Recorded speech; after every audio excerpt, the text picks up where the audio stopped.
welcome to Skyways. I'm Gina Brown. Just over a week ago, Gander hosted an incredible group of people. 12 people from New York came up to thank the people of Gander and surrounding areas for compassion shown to over 6,600 plane people whose airplanes were diverted to our airport when the U.S. airspace was closed in the wake of the 9/11 terrorist attacks. Residents of this area hosted the plane people for about 5 days. We said our goodbyes and expected nothing more. Certainly not a tour of gratitude, bringing 12 people up from New York expressing thanks. The 12 people we met were volunteers from various 9/11 museums. They met with people from this area to learn our stories and then share them back in New York with visitors from around the world. Tonight, you hear stories from New York, from those who experienced the terrorist attacks in 2001.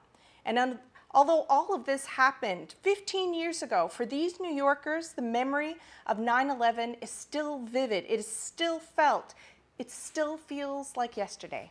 We're going to hear from Diane, Karen, Jeanette, and Maria. I have become a volunteer at the 9/11 Museum and Memorial because it's important to continue to teach people about that day. And I feel I cannot go into Lower Manhattan and look at the new tower without constantly thinking of what was. From the back of my home, I used to be able to see those towers. And on September 11th, I watched them burn, and I watched them burn for months. And I know so many people who lost many, many people that day and cannot forget the constant funerals that we experienced over those months. And so I think I will forever be changed by it. I still get teary when I'm emotional now as I'm talking to you. And I don't think I'll ever be the same as I was on that day. To see my country and my city under attack.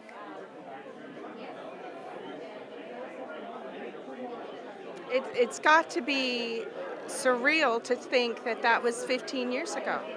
It feels like it was yesterday. It does. It truly does. I'll never forget. I was a teacher in New Jersey. I taught an 8th grade social studies class. That morning I'm teaching, and another teacher comes into my room, takes me aside and whispers, "A plane hit the World Trade." I thought, like so many others, a little pilot, a small plane.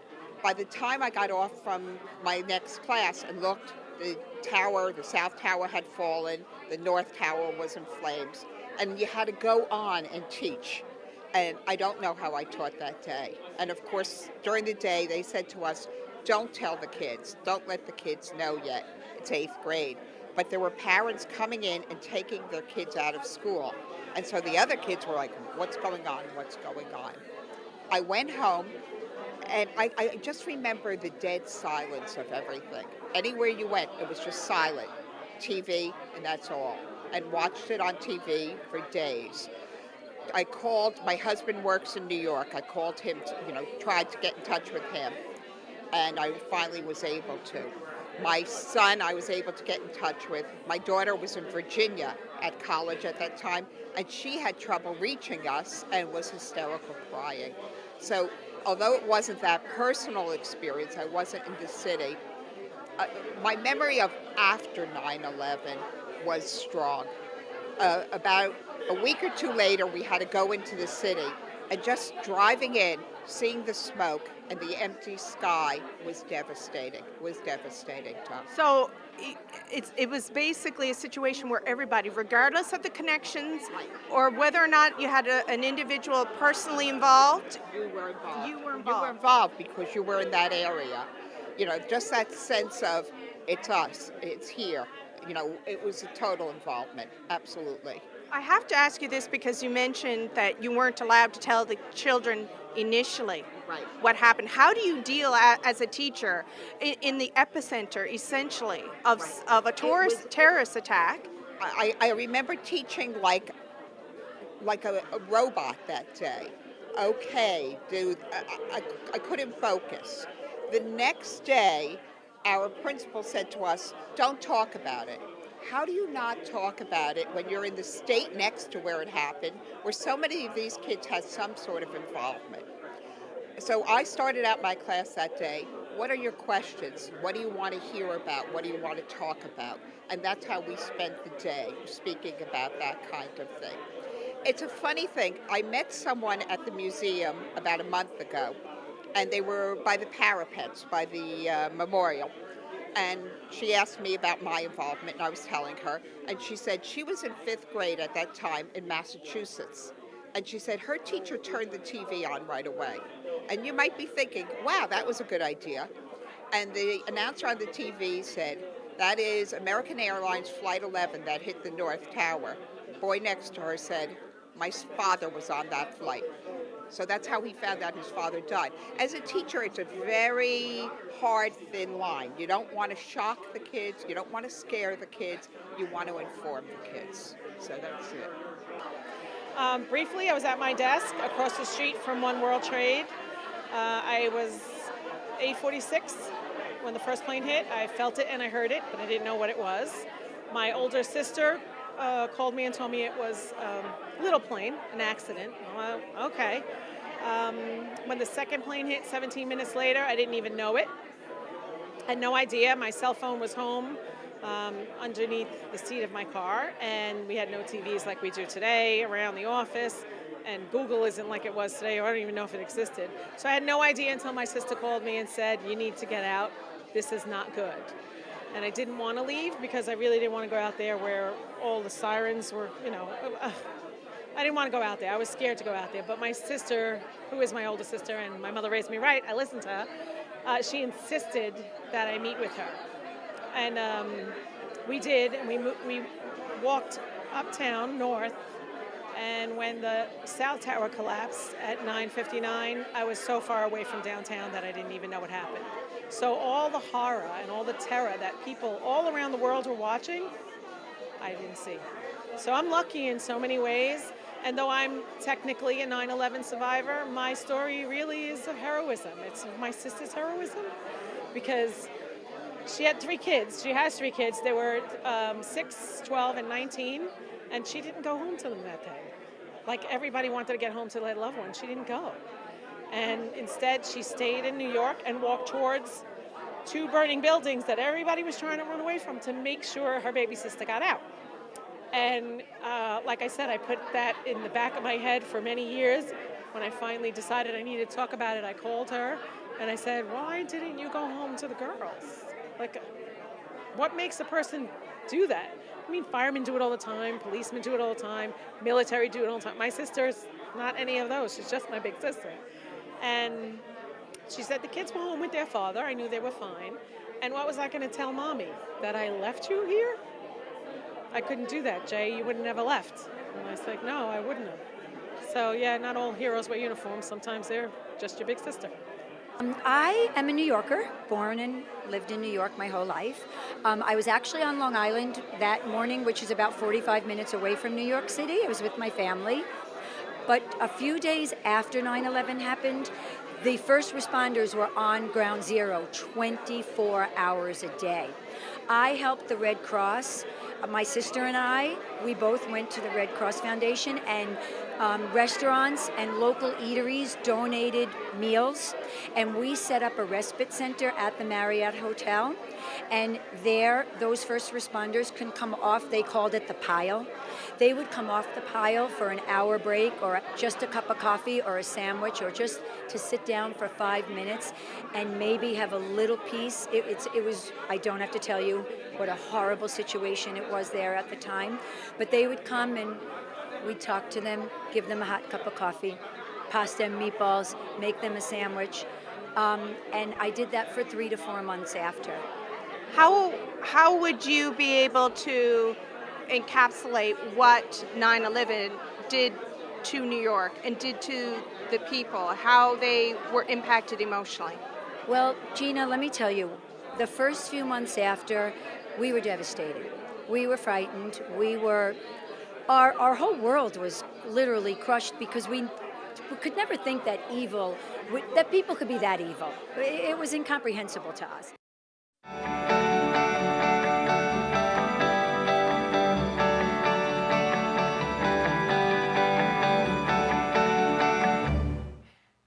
And welcome back to Skyways and our stories of New York on 9/11. Before break, we met with Diane, Karen, Jeanette, and Maria. And now you meet with two first responders, two retired New York policemen, Paul and Joe, as well as Joe's wife, Sonia. It started out to be a beautiful day. It was actually the first day of school, and I have two special needs children. They're both autistic, a boy and a girl, and I took them to school, and they didn't cry. They went without a hitch. And I said, today's going to be a wonderful day. If anybody has, anybody with children know what I mean. When your children go in and they don't have any problems. A few minutes later, we hear a plane hit the World Trade Center. And we said, a plane hit the World Trade Center? It was a beautiful day, not a cloud in the sky. We didn't think terrorism. We thought it was an accidental, an inexperienced pilot that crashed into the World Trade Center. So the radio announcer ordered all police, fire, emergency personnel report to their jobs. So we had to go into work. I go into the office, and the captain says, apparently we're under attack. He debriefed us, and he says, put uniforms on and make your way over the towers. So a few minutes later, the radio announcer is screaming and says, a second plane hits the towers. So captain says, all right, guys, suit up. We put uniforms on. We go, captain, suit up, wasting time. We need to go over there and help. He goes, no, that's an order. Put uniforms on. Try to get over to the towers. So a couple of the officers from my unit tried to get into the city, and they couldn't because the traffic was standstill. The tunnel was closed. The bridge was closed. So we had to ferry some small fishing boats to ferry us over to the Hudson to get to the island of Manhattan.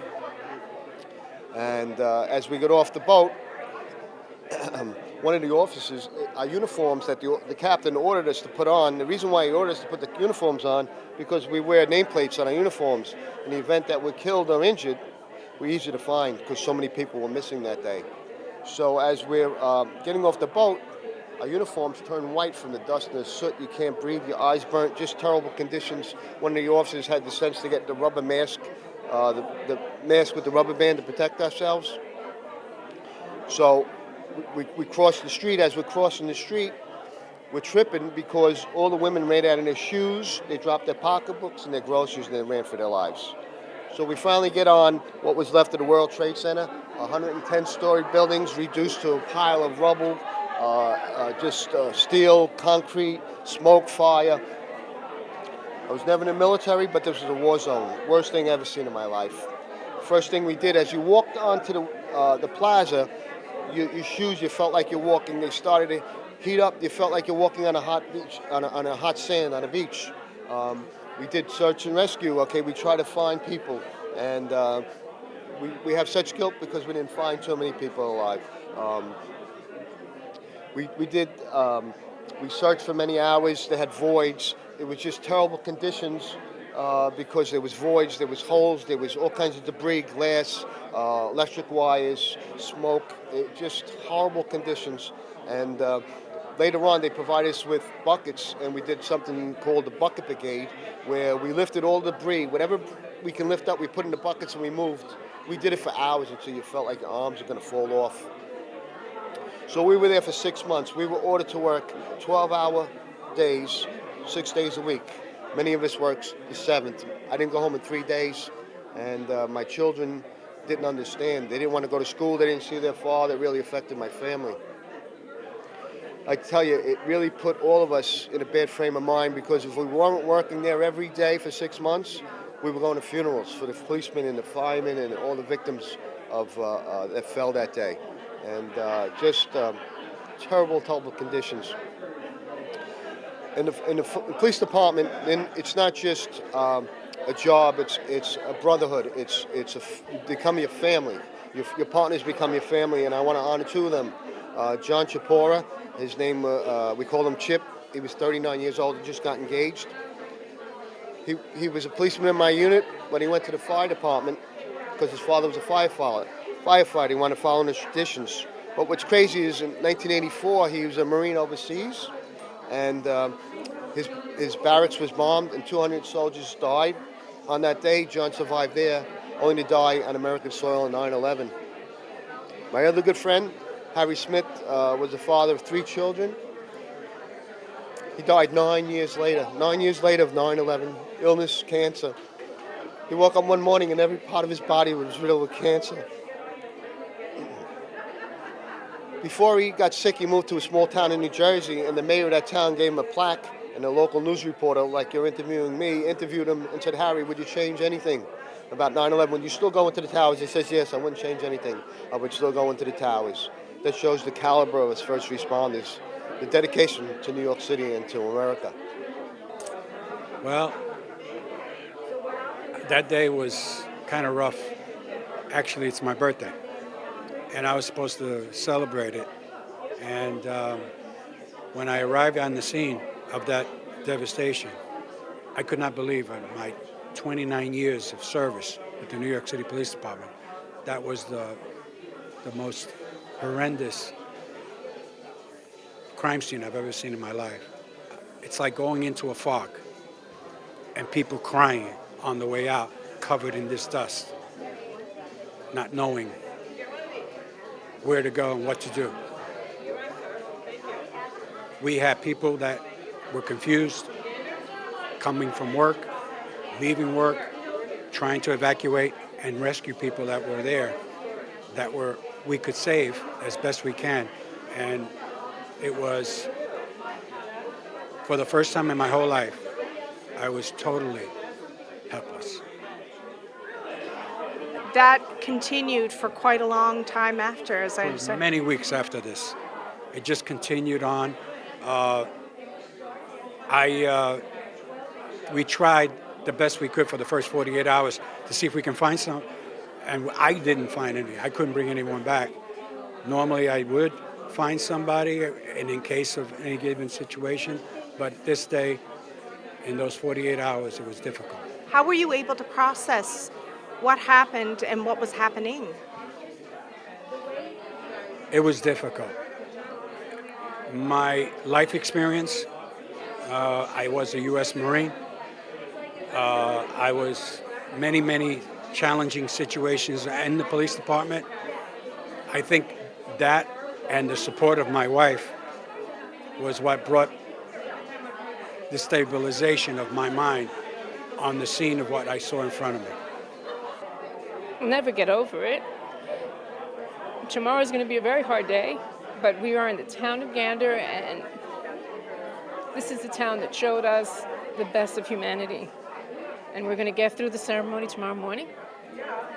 But for the month of September, though, I would say the middle of August through right before 9/11, many of us go through a very dark depression.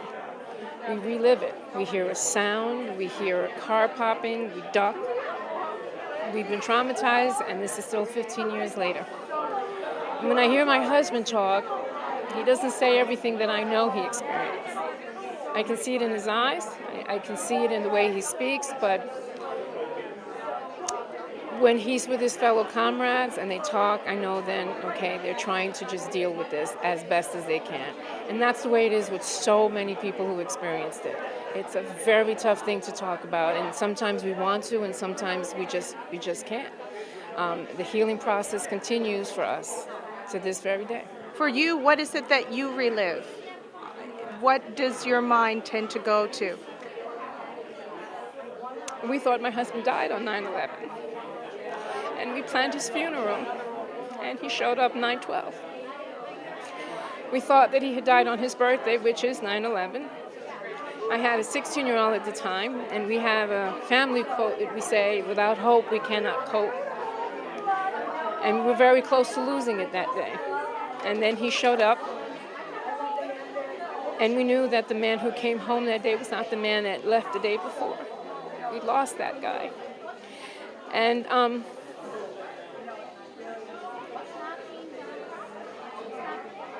my husband is sick from 9/11 toxins. And I know my story is going to change. It's going to be a different 9/11 story. And when that happens, I'll honor him. But until then, we live for those who have died. We honor those who have died, because that's our responsibility. I'll tell you one thing, though. I feel incredibly guilty because the last 2 or 3 days, I've been so happy. And I haven't felt that happy around this time of year for the last 14 years. And I feel guilty. I'm happy all of you, this entire town. I can't. It's like we're in another world. We are actually in another realm. I can't explain it. But I do know when I get back home and I do my tours, I'm telling people they need to come here. They need to come here because it's, oh my God, it's just a very healing thing. I know tomorrow morning it's going to be hard. We're going to do a memorial service. We're going to honor the 26 Canadians that were killed along with some of our friends. And I know that that's probably going to be the hardest for us. But I know looking out into the park, I'm going to see the faces of those who restored our faith in humanity 15 years ago. And that's what's going to carry me through. When I ring that bell, it's going to be great. It took a great deal of bravery for both of you to share your stories, and it means so much to us that you do. Thank you so much. Thank you so much. Oh, thank you. Thank you, Gander. You rock. Thank you. Here on Skyways, we like to keep things moving, but we do come in for a landing now and again, so please give us a call at 651-3257 and let us know exactly what you thought of tonight's show. You could take the executive route if you prefer. Simply put all of your comments and suggestions in an email addressed to skyways@rci.rogers.com or travel first class to our website at www.rogerstv.com. Thank you to all of our new friends from New York who were brave enough to share their incredible stories. Now, before break, we heard from Sonia, and she expressed what it meant to be here in Gander during the 50th anniversary of 9/11. And now we hear from more of the delegates as they tried to express their feelings and as well thank us for giving hope during a time of helplessness. It's very emotional, and the 15th anniversary is special. But that's why it's so important to make a trip like this, to know that the good people do lives a very long time, as well as the very few bad things that happen. Gander represents all the goodness there could be in the world. And on September 11th, that day was such a dark day for New Yorkers, as well as the rest of the world, that knowing that people could turn this evil event and make it the best they could just was very important to me. And 15 years is truly a milestone. Although for a New Yorker, 15 years could just as well have been yesterday, because it still feels like yesterday to me.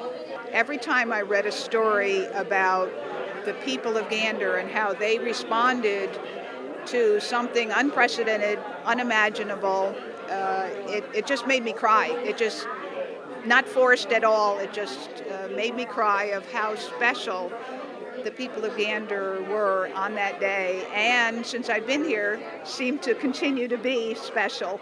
So I'm very proud and honored and happy that I came here to meet the people of Gander and recognize what they did that day. It was extraordinary. Well, it is difficult to be away from our families on 9/11. The first time we're not going to be home on 9/11. But we come here as a gratitude tour to the people of Gander. And coming here makes us feel good. Coming here, we want to embrace the people from Gander and to thank them, because what they did, they said it was no big deal. It was extraordinary. It was amazing. They're the most humble people, and we're so thankful. When we were going through such a horrible time, this town helped strangers. That is not done this day and age. People don't act that way. And the people of Gander are wonderful. I'm getting more out of this than we're giving. I know that. It's just like meeting these people, these very special people who just were so kind and continue to be that kind. It just has changed my outlook. It sort of reinforces your views of humanity, especially at a time when there's a lot of negativity. So it reinforces it. This is the first September 11th I won't be home. I won't be home where I usually spend September 11th. And I have conflicting feelings about it, because I'm used to being in Manhattan and feeling a certain way, and most certainly not feeling happy. And I'm happy. I'm surrounded by such wonderful people and the magnetism, the whole spirit of the place. Even though we're remembering 9/11, is so upbeat, I almost feel guilty. And I think the best way to put it is for all of us, especially those that were down there that day, survivors, first responders, there's a delicate balance between remembering, right, never forgetting, and moving on. Like, how do you do that? How do you move on but hold on to what happened? And it's a tightrope, and I got to walk it every day, and sometimes go to the dark side, sometimes I go to the light side, but the rope that I'm walking gets thicker and thicker as I continue to define 9/11 and do good things. And being in Gander has added so much width to that rope that the balance is perfect.